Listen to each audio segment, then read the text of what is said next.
नमस्कार दोस्तों, स्वागत है आपका आपके अपने YouTube चैनल गवर्नमेंट गुरु 2.0 में।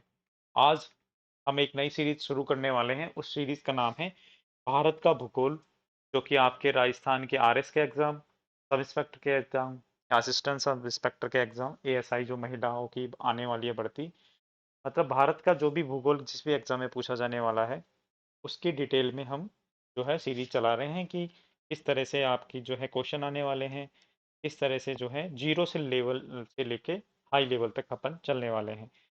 और इस सीरीज में आपको इतना अच्छा जो है कॉन्फिडेंस मिल जाएगा कि आप कोई सा भी एग्जाम हो भारत का, जहाँ पे भी ज्योग्राफी पूछी जाएगी वहाँ पे आप आसानी से क्वेश्चन कर सकेंगे। तो आज हम स्टार्ट कर रहे हैं भारत का परिचय। हम स्टार्ट कर रहे हैं भारत का परिचय, बिल्कुल इजी वे में। आपने पढ़ा नहीं होगा कभी इस तरह से, मैं आपको बताने वाला हूँ। सबसे पहले हम बात करते हैं भारत के परिचय में आकृति की। भारत की आकृति किस तरह से है, कहाँ पे स्थित है, उसके बारे में लिखते हैं हम कि भारत जो है उत्तरी तथा पूर्वी गोलार्ध में स्थित है। भारत कहाँ पे स्थित है? भारत उत्तरी व पूर्वी गोलार्ध में। पूर्वी गोलार्ध, अब गोलार्ध क्या होता है मैं आपको बताता हूँ, बिल्कुल बेसिक से पढ़ेंगे। गोलार्ध में स्थित है। इससे पहले कि जो मैं आपको बता रहा हूँ कि जो भी बच्चे चैनल पे नए हैं चैनल को सब्सक्राइब जरूर कर लेना, ताकि आपको नोटिफिकेशन मिल जाए मैं जब भी वीडियो डालूं। गोलार्ध से क्या मतलब है? जैसे उत्तरी और पूर्वी गोलार्ध में स्थित है, अभी देखो ये और लिख लेते हैं फिर आपको पता चल जाएगा। भारत का भाग जो है, भारत कहाँ पे आता है? भारत आता है आपके दक्षिण एशिया का भाग। दक्षिण एशिया का भाग है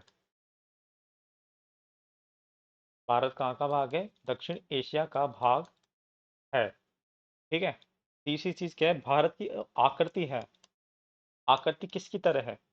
ये जो भारत है हमारा, इसकी आकृति किसकी तरह है? इसकी आकृति है आपके, ये देखो ये भारत है, इसकी आकृति किसकी तरह है आपके? चतुष्कोणीय। चतुष्कोणीय। अब इसमें पहली चीज क्या बताई थी मैंने आपको कि भारत उत्तरी तथा पूर्वी गोलार्ध में स्थित है। ये है हमारी पृथ्वी। ठीक है। अब इसमें हम ये से मानो ये देशांतर रेखा हो गई, 0 डिग्री देशांतर रेखा, और ये 0 डिग्री भूमध्य रेखा। तो ये वाला जो पार्ट हो गया, ये हो गया आपके, क्या हो गया? पश्चिम। ये वाला जो पार्ट हो गया, मतलब इस लाइन के इधर वाला जो पार्ट है वो हो गया पश्चिम। ये हो गया पूर्व। इस लाइन के ये जो रेखा है विषुवती रेखा, इसके ऊपर वाला भाग हो गया उत्तर, और इसके नीचे वाला भाग हो गया दक्षिण। आगे समझ में? तो भारत की स्थिति क्या है? भारत इस जगह पे आता है ना, इस जगह पे आता है भारत, तो इसलिए इसे कहा है उत्तरी गोलार्ध। उत्तरी गोलार्ध, उत्तरी वाले गोलार्ध में आ गया। ठीक है, मतलब इस लाइन के ऊपर है, और पूर्वी गोलार्ध में स्थित है। तो ये वाली जो है पहले वाली लाइन का मतलब है कि उत्तरी पूर्वी गोलार्ध में स्थित है। भारत एशिया का दक्षिण भाग है, ये सबको पता है ना। तो इसका जो आकार है ना, आकार में हम बात करते हैं क्षेत्रफल की सबसे पहले। तो क्षेत्रफल कितना है इसका? 32,87,263 वर्ग किलोमीटर। वर्ग किलोमीटर। लिख लेना इसको, मैं आपको बिल्कुल इजी वे में बता रहा हूँ।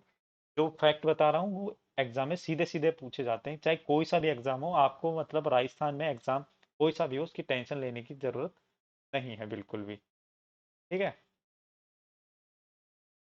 एक सेकेंड सेटिंग कर दूं।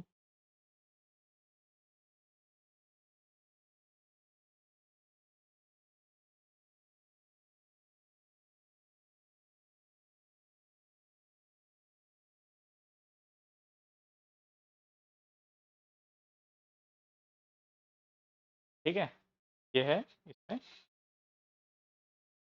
ठीक है, 32,87,263 वर्ग किलोमीटर। ठीक। अब देखो, इसमें जो जनसंख्या की हम बात करें, जनसंख्या कितनी है भारत की? 2011 में जो है जनगणना हुई थी, उसके आंकड़े हैं, उसके अनुसार भारत की जनसंख्या है 121 करोड़। अभी थोड़े दिन पहले आपने अखबार में देखा होगा कि हमने चीन को पीछे छोड़ दिया, हमारी जनसंख्या हो गई 141 करोड़ के समथिंग। लेकिन ये अभी जो है ऑफिशियली आंकड़े आएंगे जब 2021 की जनगणना होएगी उसके बाद। अभी तो अपन को यही मानना है कि 121 करोड़ की जनसंख्या है। जनसंख्या पूरे विश्व की जो है ना, जनसंख्या के आधार पर पूरे विश्व का 17.5% जनसंख्या है अपने इंडिया। कितनी?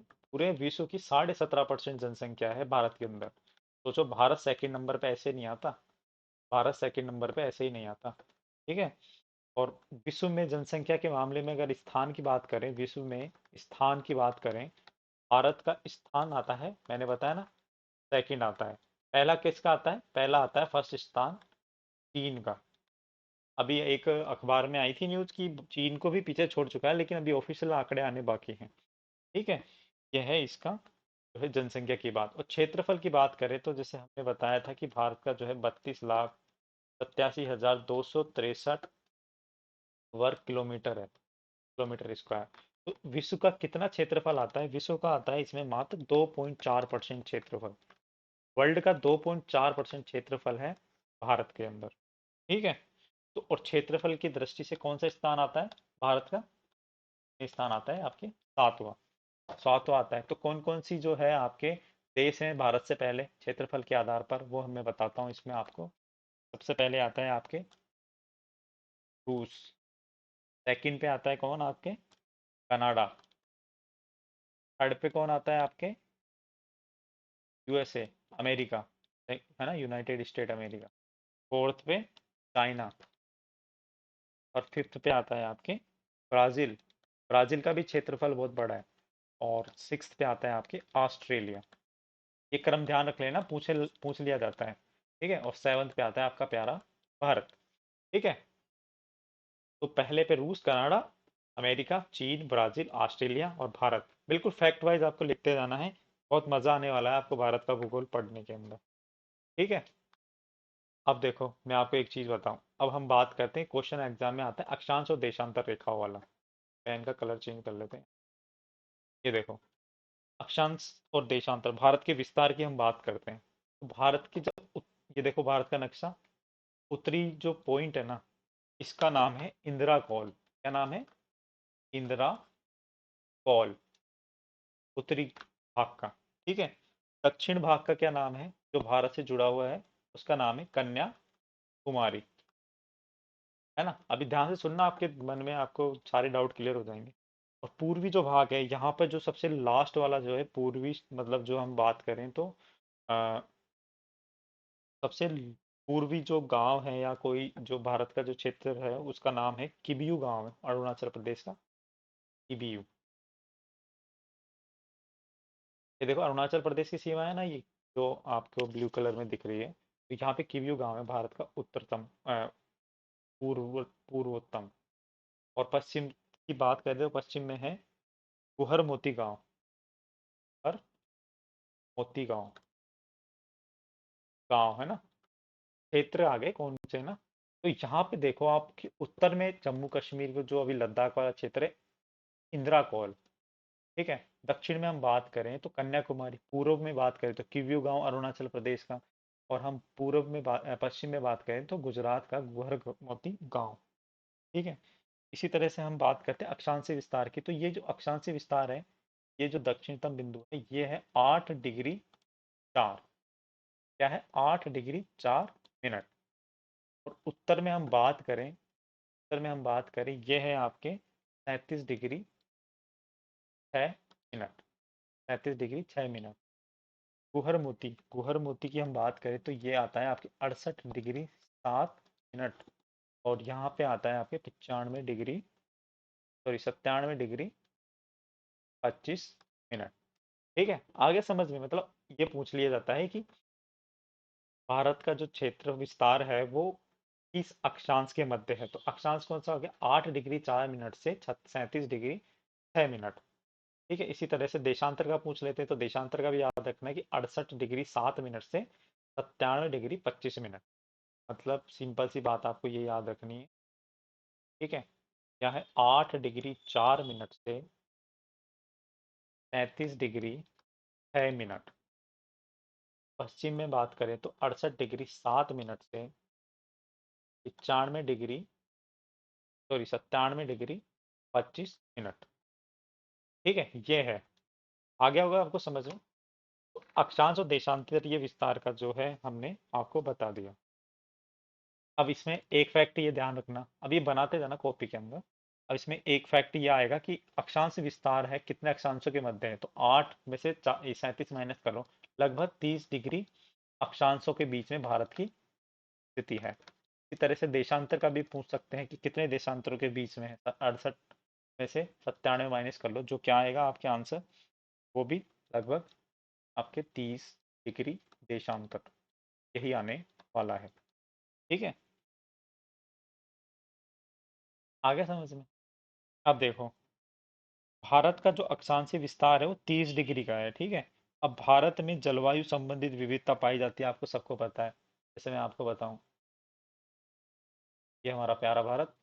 अब भारत में क्या है, जलवायु संबंधी विविधता पाई जाती है।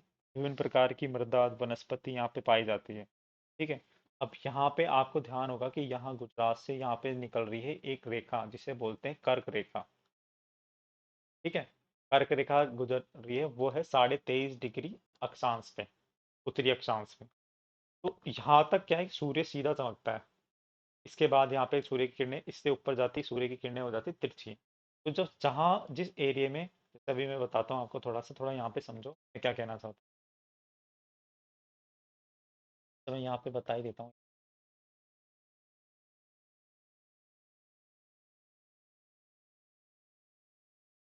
यहाँ पे मैं बता देता हूँ आपको थोड़ा, है ना, अर्थ का जो है बना के, इस तरह से क्या होता है। ये हो गई अर्थ, ये हो गई 0 डिग्री विषुवत रेखा, ये हो गई 23.5 डिग्री,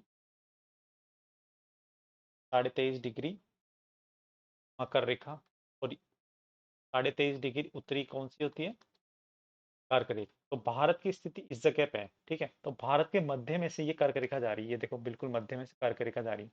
अब जब भी पृथ्वी घूर्णन करती है ना, परिक्रमा लगाती है सूर्य की, तो क्या होता है कि जो सूर्य का प्रकाश है ना, इस ये 23.5 डिग्री उत्तरी और 23.5 डिग्री दक्षिण, इसके मध्य बीच में ही सूर्य का जो है प्रकाश सीधा पड़ता है, मतलब सूर्य की जो किरणें हैं सीधी पड़ती है। सीधी पड़ती है तो यहाँ गर्मी, अब सीधी सी बात है, सनलाइट होती है तो गर्मी ज्यादा होगी।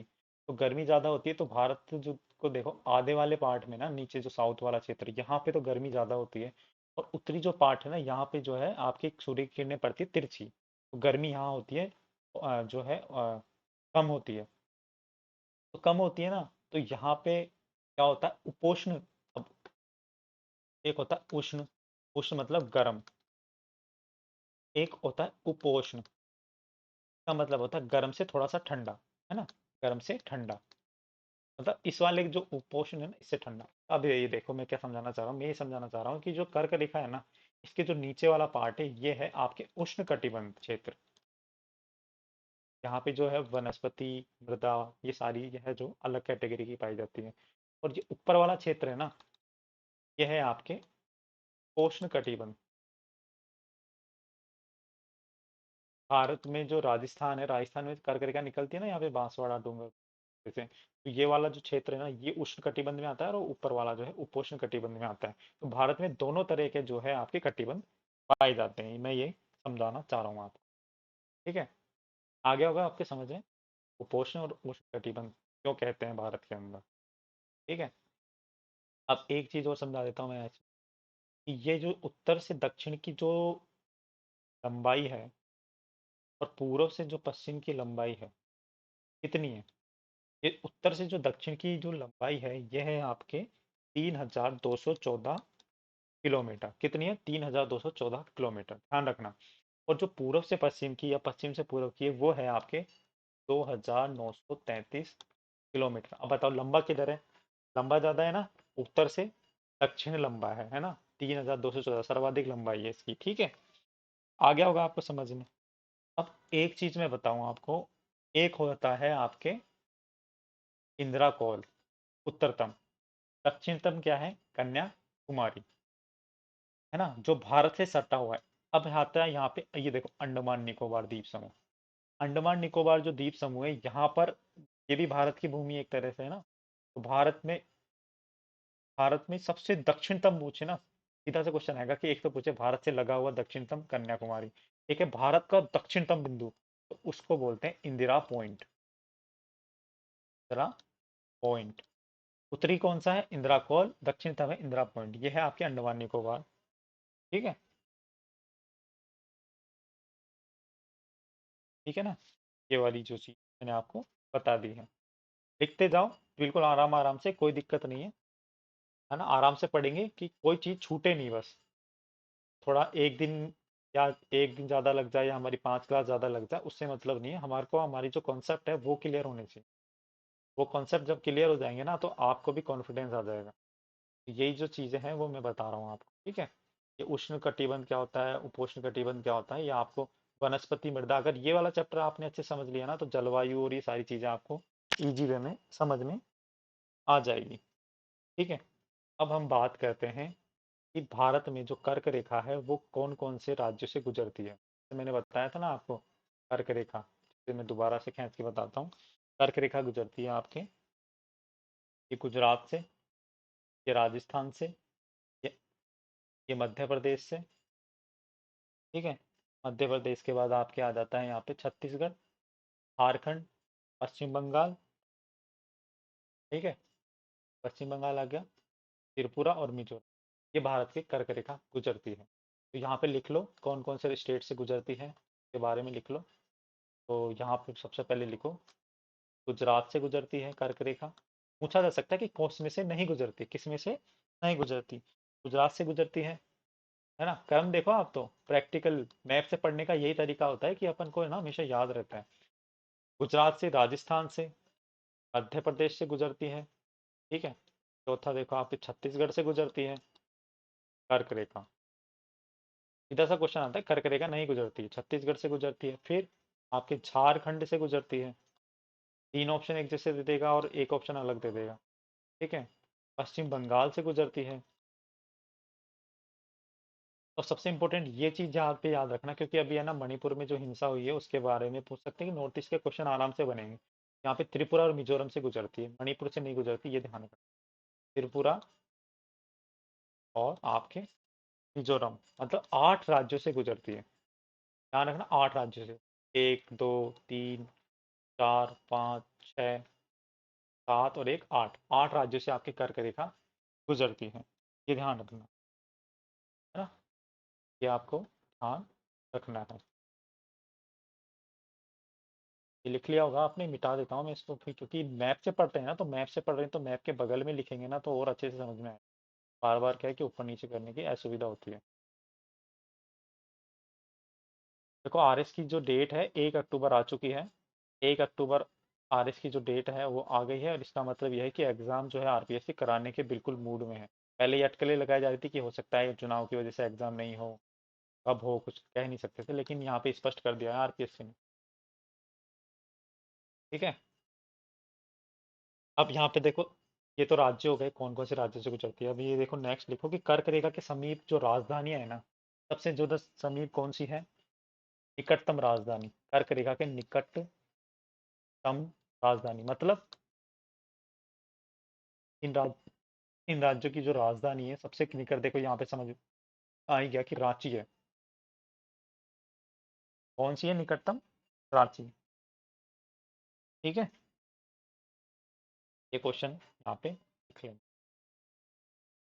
ठीक है। ये हो गई कर्क रेखा। अब भारत में से एक और रेखा निकलती है। कौन सी रेखा निकलती है, वो निकलती है आपके मानक रेखा। मानक रेखा जिससे हमारा जो है टाइम मैनेजमेंट होता है। जिसे हमने देखा होगा कि भारत जो है, आपने जब भी कभी घड़ी घड़ी में सेट किया होगा तो घड़ी में जब भी सेट करते हैं ना अपन, तो उसमें देखते हैं कि अपन साढ़े प्लस 5 घंटे 30 मिनट, ये हमारा जो है टाइम आगे चलता है। अब इसमें ये है ना, ये जो रेखा निकलती है वो निकलती है 82.5 डिग्री। 82.5 डिग्री जो रेखा है वो कहाँ से निकलती है, वो मैं आपको बताता हूँ। 82.5 डिग्री रेखा निकलती है आपके, सबसे पहले निकलती है आपके यहाँ से, यूपी से। यूपी से, फिर एमपी से, एमपी के बाद छत्तीसगढ़ से, सीधी हो गई। यूपी से, एमपी से, छत्तीसगढ़ से और उड़ीसा से। उड़ीसा से निकलती है ये ये हो गए आपके 82.5 डिग्री। तो कौन कौन से स्टेट हो गए आपके, हो गया यहाँ पे लिख देता हूँ, यूपी, एमपी, तीसरा छत्तीसगढ़, फोर्थ कौन सा है आपके उड़ीसा, ओडिशा बोलते हैं आजकल। ठीक है। फिफ्थ कौन सा है आपके? आंध्रा प्रदेश। आंध्र प्रदेश। ठीक है। तो ये ध्यान रखना कि कौन सी रेखा कहाँ से गुजरती है। अब क्वेश्चन ऐसे भी पूछ सकते हैं कि निम्न से कौन सी नहीं गुजरती, कौन सी स्टेट से यहाँ पे मानक रेखा नहीं गुजरती है। ठीक है। कौन से स्टेट से जो है आपकी कर्क रेखा नहीं गुजरती है। या फिर ऐसे पूछा जा सकता है, अगर एग्जामिनर हार्ड हुआ, मतलब हार्ड क्वेश्चन पूछेगा, तो क्वेश्चन ये पूछा जा सकता है कि कौन से स्टेट से कर्क रेखा व मानक रेखा गुजरती है। कौन सा स्टेट है जहाँ से कर्क रेखा और मानक रेखा गुजर रही है? वो है आपके दो स्टेट। कौन कौन से दो स्टेट? एक तो है एमपी और एक है आपके छत्तीसगढ़। छत्तीसगढ़ से जो है एम मानक रेखा, छत्तीसगढ़ और एमपी से मानक रेखा भी गुजर रही है, और आपके जो है आपके कर्क रेखा भी गुजर रही है। तो क्वेश्चन का स्टैंडर्ड इस तरह से भी आ सकता है। ठीक है।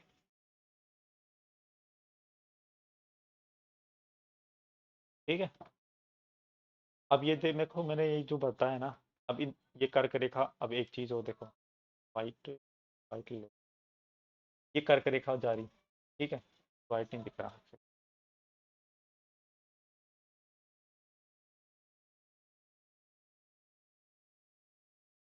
ये देखो कर्क रेखा ये जा रही है, ये कर्क रेखा जा रही, और ये ऊपर से मानक रेखा आ रही है। ये दोनों कहाँ पे क्रॉस हो रही है? छत्तीसगढ़ में। तो छत्तीसगढ़ में वो कौन सी जिला है, कौन सा जिला है जिसका नाम जो है आपको लिखना है। कहाँ पे छत्तीसगढ़ के किस जिले में गुजरती है? उसका नाम है कोरिया जिला। दक्षिण कोरिया वाला नहीं, कोरिया जिला।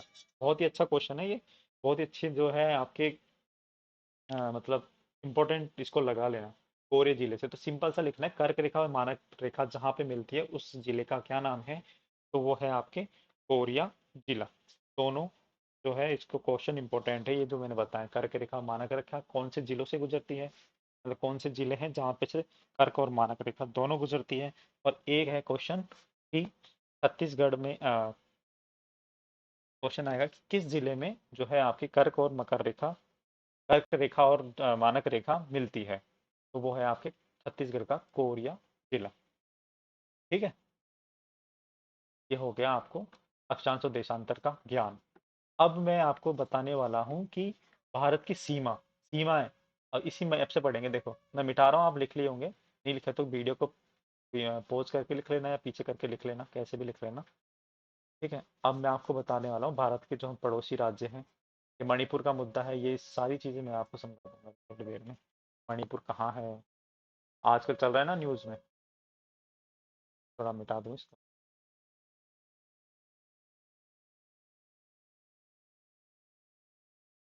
हाँ। अब देखो, ये हमारा प्यारा भारत। भारत की जो स्थलीय सीमा है, स्थलीय सीमा कहाँ कहाँ बनती है? ये बनती है, देखो आपकी, एक तो अफगानिस्तान से बनती है। अफगानिस्तान से कौन सा जो है राज्य लगता है? लद्दाख, केंद्र शासित प्रदेश।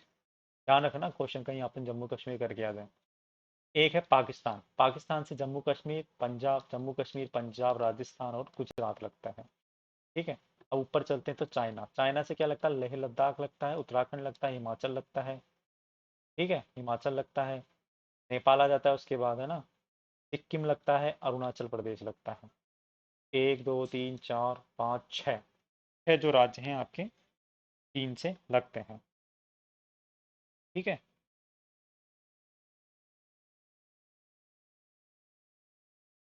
लद्दाख लगता है, हिमाचल प्रदेश लगता है, उत्तराखंड लगता है। ठीक है। सिक्किम लगता है और अरुणाचल प्रदेश लगता है। पांच लगते हैं, सॉरी छह बोल दिया। लेह लद्दाख, लद्दाख है छह नहीं, पांच लगते हैं। चाइना से लगते हैं पांच। पाकिस्तान से कितने लगते हैं? पाकिस्तान से भी लगते हैं पांच। लद्दाख, जम्मू कश्मीर, पंजाब, राजस्थान और आपके गुजरात। है ना। तो ये नक्शे को लेके आप पढ़ोगे ना तो आपको बहुत मजा आ जाएगा। ठीक है। बांग्लादेश, ये बांग्लादेश का पूछा, देखो बांग्लादेश का जो नक्शा है ना भारत की तरह ही है। तो बांग्लादेश से आपके सबसे पहले जो सबसे ज्यादा सीमा बनाता है वो है पश्चिम बंगाल। फिर आपके आता है असम, असम के बाद मेघालय, मेघालय के बाद आपके त्रिपुरा, और त्रिपुरा के बाद आपके मिजोरम। है ना। कौन कौन से आपके लगते हैं बांग्लादेश से? पश्चिम बंगाल, असम, मेघालय, त्रिपुरा और मिजोरम। तो सीधा से क्वेश्चन आता है कि सिक्किम लगता है या नहीं लगता? बताओ, सिक्किम लगता है या नहीं लगता? सिक्किम आपके नहीं लगता है। बांग्लादेश से सिक्किम जो है सीमा नहीं बनाता। ठीक है, आगे समझ में। ये है जिसमें चीज। ठीक। अब देखो क्वेश्चन क्या आता है। क्वेश्चन भारत की सीमा के संबंध में आता है कि है ना, भारत और अफगानिस्तान के बीच में, ये यहाँ पे देखते हैं, इंडिया और अफगानिस्तान के साथ में जो रेखा है उसे क्या बोलते हैं? उसे कहते हैं हम डूरंड रेखा। ठीक है। इंडिया और आपके पाक के सामने, मतलब पाकिस्तान के साथ में कौन सी रेखा है? कौन सी रेखा है? Red Cliff. रेड क्लिफ रेखा, है ना। इंडिया और आपके चाइना के बीच में कौन सी रेखा है? मैकमोहन रेखा।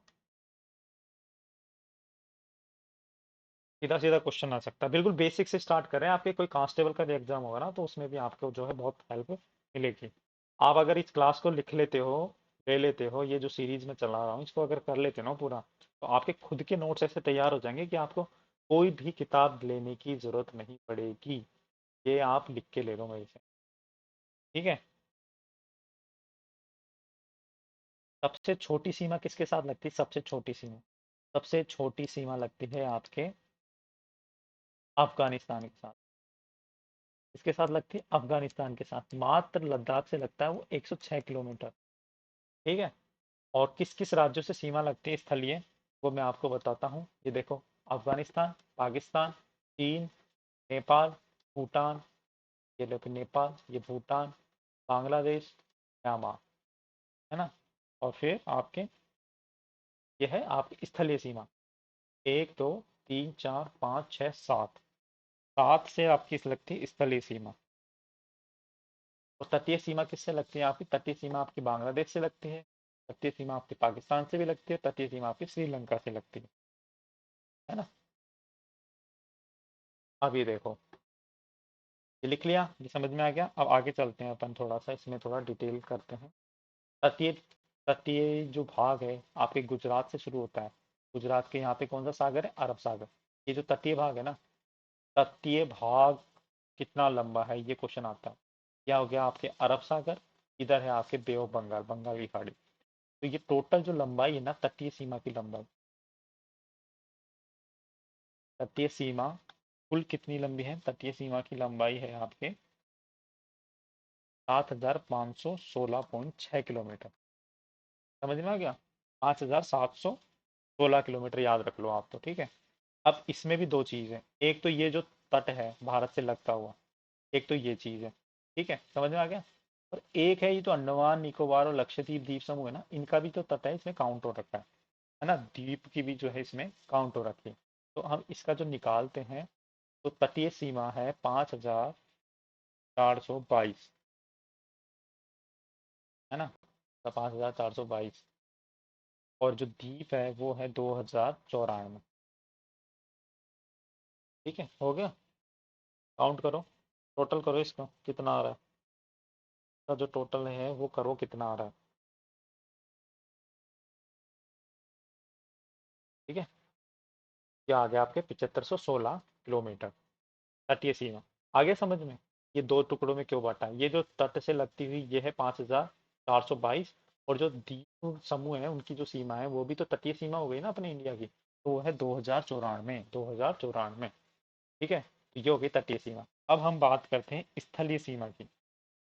स्थलीय सीमा, स्थलीय सीमा, स्थलीय सीमा की हम बात करें तो स्थलीय सीमा देखो, यहाँ पे गुजरात से शुरू होकर स्थल में पाकिस्तान से टच हो रहा है, फिर इधर अफगानिस्तान, फिर ऊपर चाइना, नेपाल, भूटान, म्यांमार, बांग्लादेश। तो ये जो स्थलीय सीमा है ये है आपकी टोटल 15,200 किलोमीटर। ये लिख लेना आप अलग से कि स्थलीय सीमा, अच्छे से बना लेना नोट्स। ठीक है। स्थलीय सीमा ये आपकी, और ये आपकी हो गई तटीय सीमा।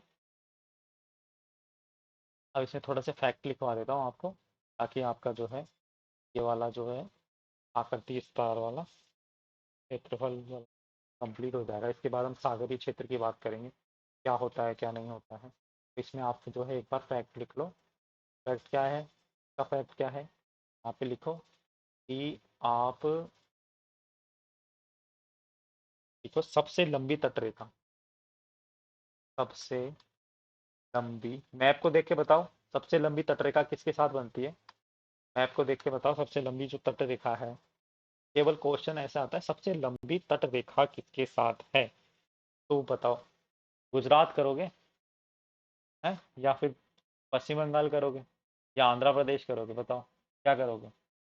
इन तीनों में से कुछ नहीं होगा। सबसे लंबी तटरेखा की जब बात आ जाए तो वो है आपके अंडमान निकोबार, अंडमान निकोबार द्वीप समूह।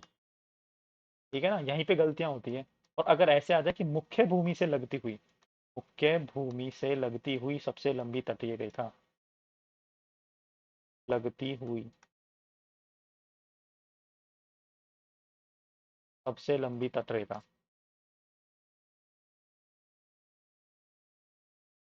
मुख्य भूमि से लगती हुई सबसे लंबी तटरेखा है, वो कौन सी है? वो है आपके गुजरात राज्य। ये देखो, गुजरात राज्य जो है आपके कितनी बार ये से अंदर बाहर हो रखा है, बहुत सारे क्रिक बने हुए हैं। ये है आपके गुजरात राज्य की सबसे लंबी मुख्य बात से लगी हुई। सबसे छोटी तटरेखा की बात जब आ जाए, सबसे छोटी तटरेखा कौन सी है? सबसे छोटी तटरेखा की बात आ जाए तो सबसे छोटी तटरेखा है आपके, इसी तरह से यहाँ पे भी ट्रिक लगानी पड़ेगी। पूछ क्या रहा है, पूछ क्या रहा है, और हमारा क्वेश्चन गलत हो जाता है, फिर हम देखते हैं कि यार ये तो आंसर की गलत है। सबसे लंबी तटरेखा आ जाए केवल तो बताना है अंडमान निकोबार द्वीप समूह। सबसे छोटी तटरेखा इसी तरह से आ जाए तो सबसे छोटी जो है, सबसे छोटी तटरेखा, सबसे छोटी तटरेखा है आपके दमन द्वीप, दमन व दीव की। ठीक है, दमन दीव की है सबसे छोटी। और मुख्य भूमि से लगती हुई सबसे छोटी जो तटरेखा है वो आ जाए तो क्या करोगे, ये आप मेरे को कमेंट बॉक्स में बताना। ठीक है, कमेंट बॉक्स में बताना अगर आपको समझ में आ जाए तो। ठीक है, ये हो गया आपके तटीय और स्थलीय सीमा की बात।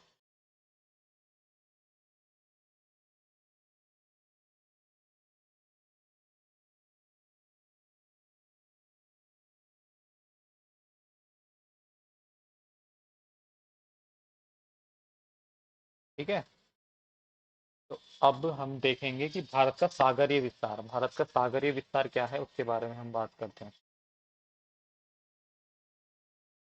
कंप्लीट कर दूंगा मैं आज, और फिर हम जो है भारत का भौतिक विभाजन पढ़ेंगे, वो भी इस तरह से मैप से ही पढ़ेंगे पूरा, मैप से ही पढ़ेंगे पूरा। अगर आप कोई आवाज़ आ रही है एक्स्ट्रा तो उसके लिए मैं माफ़ी मांग रहा हूँ, तो कंस्ट्रक्शन चल रहा है। लेकिन हमारी पढ़ाई, क्योंकि हमारे 1 अक्टूबर का जो टारगेट है ये हमें कंप्लीट करना है, और उसके लिए हमें पढ़ना पड़ेगा, चाहे आंधी आए चाहे तूफान आए। ठीक है, तो अब बात करते हैं हम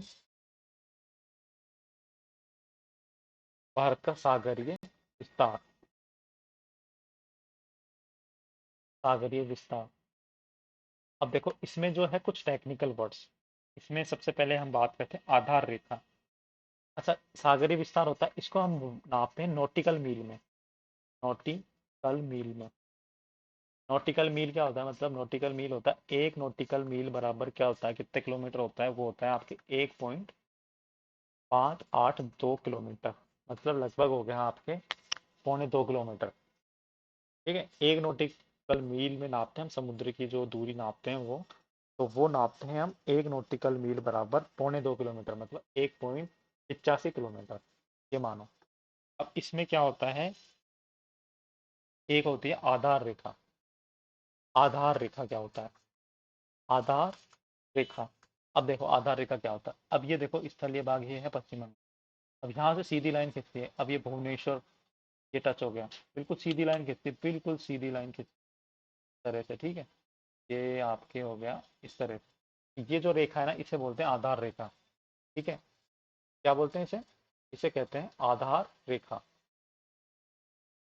ये लिख देते हैं अपने पास। अब इस लाइन के अंदर जो भी जल दिख रहा है ना आपको, ये ब्लू कलर में, इसे बोलते हैं हम आंतरिक जल। क्या कहते हैं इसे, आंतरिक जल। तो दूसरा जो है आपके टर्मिनोलॉजी वो क्या है, आंतरिक जल। आंतरिक जल। ठीक है, ये हो गया आंतरिक जल। अब क्या होता है, आंतरिक जल जो होता है आपके, इस पर भारत का पूर्ण अधिकार रहता है इस जल पे, कि ये तो भारत का जल है, इसमें भारत कुछ भी कर सकता है, अपने मतलब बंदरगाह बना सकता है, खनन कर सकता है, कुछ भी कर सकता है। भारत का पूर्ण अधिकार है आंतरिक जल में। समझ में आ गया आधार रेखा क्या होती है और आंतरिक जल क्या होता है। अब एक आता है सीमावर्ती सागर। सीमावर्ती, जैसे नाम से पता चल रहा होगा आपको, सीमावर्ती सागर मतलब जो सीमा के पास जो सागर है, भारत की सीमा के पास से लगता हुआ जो सागर है वो होता है सीमावर्ती सागर। ठीक है, क्या होता है सीमावर्ती सागर। तो ये जो आधार रेखा है ना, आधार रेखा, इससे, आधार रेखा, इससे ये जो क्षेत्र है 12 नॉटिकल मील, कितना, 12 नॉटिकल मील, 12 नॉटिकल मील तक क्या है ये सीमावर्ती सागर, सीमावर्ती सागर। ठीक है, इसमें है ना भारत को एकाधिकार रहता है, लेकिन इसमें क्या है कि परमिशन लेनी होती है घूमने की। अधिकार तो है भारत का, पूरा अधिकार है, लेकिन इसमें क्या है घूमने के लिए, जैसे मान लो कोई अदर देश का मतलब अदर कंट्री का कोई यहाँ पे आ जाता है तो उसके लिए परमिशन लगेगी। उसके बाद क्या होता है ये आधार रेखा, और आधार रेखा से हम बात करें 24 नॉटिकल मील, कितना, 24 नॉटिकल मील, इसे बोलते हैं संलग्न क्षेत्र। संलग्न क्षेत्र बोल दो या संलग्न सागर बोल दो। इसमें क्या होता है कि भारत को इसमें जो है सीमा शुल्क, कस्टम ड्यूटी वसूलने के जो है अधिकार प्राप्त है। अगर यहाँ पे कोई भी आता है आधार रेखा से 24 नॉटिकल मील तक, इसमें जो है कस्टम ड्यूटी का जो है देनी पड़ती है। ठीक है, तो ये हो गया आधार रेखा, आंतरिक जल, सीमावर्ती सागर और संलग्न सागर। ठीक है, एक होता है, उसका नाम है अनन्य आर्थिक क्षेत्र। अनन्य आर्थिक क्षेत्र, अनन्य आर्थिक क्षेत्र का क्या है कि आधार रेखा से 200 नॉटिकल मील, अनन्य आर्थिक क्षेत्र में क्या है, आधार रेखा से 200 नॉटिकल मील। ठीक है, मतलब आधार रेखा से हम मान के चले तो मोटा मोटा ये मानो आप लगभग 350 किलोमीटर, है ना। तो यहाँ पे क्या है कि यहाँ पे भारत को संसाधनों का दोहन कर सकता है, कृत्रिम द्वीप होते हैं ना उनका निर्माण कर सकता है, वैज्ञानिक अनुसंधान प्राप्त कर सकता है। इन 200 नॉटिकल मील है यहाँ तक इसको, ये भारत को पावर है। कि हर देश की एक ही चीज है कि हर देश को इसी तरह से प्राप्त होते हैं, है ना। और इस 200 नॉटिकल मील से जो भी बाद का जो भी क्षेत्रफल है ना महासागरीय क्षेत्र, उसे बोलते हैं हम उच्च सागर। तो कितनी सारी टर्मिनोलॉजी हो गई। आधार रेखा क्या हो गई कि जो भारत के जो स्थलीय भाग के कटे हुए जो क्षेत्र हैं उनको मिलाने वाली रेखा, आधार रेखा। और उन कटे फटे क्षेत्र और आधार रेखा के बीच में जो जल है ना, ये जो जल है इसे बोलते हैं आंतरिक। सीमावर्ती सागर आधार रेखा से 12 नॉटिकल मील, कितना, 12 नॉटिकल मील। संलग्न सागर का दोगुना कर दो, 24 नॉटिकल मील। अनन्य आर्थिक क्षेत्र यह है 200 नॉटिकल। उच्च सागर अनन्य आर्थिक क्षेत्र के बाद का सारा भी क्षेत्र है, जो भी सामग्री जो भी महासागरीय क्षेत्र है वो है उच्च सागर। ठीक है, तो ये जो है आपके, ये था भारत का सामान्य सा परिचय। ठीक, क्या था भारत का परिचय। अब हम नेक्स्ट क्लास में पढ़ेंगे कि भारत का जो है आपके भौतिक प्रदेश के बारे में पढ़ेंगे। तो भौतिक प्रदेश के बारे में पढ़ने के लिए हमको नेक्स्ट क्लास में आना पड़ेगा। अभी के लिए इतना ही। जो भी बच्चे चैनल पे नए हैं तो चैनल को जरूर सब्सक्राइब कर लेना, अपने दोस्तों के साथ शेयर करो ताकि मैं भी ऐसे वीडियो बनाता रहूं, आपके लिए अच्छी अच्छी चीज़ें लाता रहूं, और आप हमारी जो है हमारे साथ तैयारी करते रहें। आप बिल्कुल एक चीज़ ये ध्यान रखना कि नोट्स बना लेना। ठीक है, ठीक है ना। इस तरह से मैं आपको समझा चुका हूँ। तो नेक्स्ट क्लास में मिलते हैं, अभी के लिए इतना ही। Thank you.